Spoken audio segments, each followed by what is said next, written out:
so by creating certain people in certain circumstances, God knew exactly how they would freely choose. These circumstances do not determine the choices. They are free.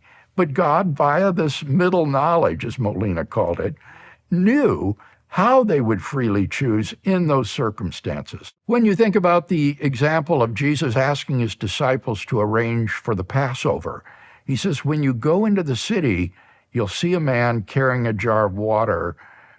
Follow him, and wherever he goes, there prepare for us.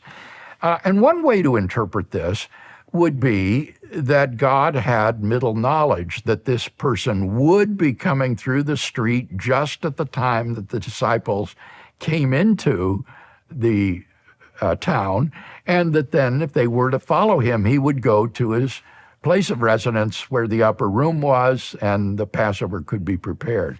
So that would be one way of explaining it. There are many biblical examples like this. One of my favorites is the story of Joseph in the Old Testament, where Joseph's brothers sell him into slavery, a heinous sin, and then lie to their father about it.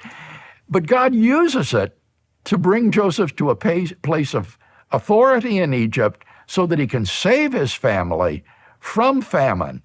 And he says to his brothers, when he finally reveals himself to them, you meant it for evil, but God meant it for good and has brought it to pass.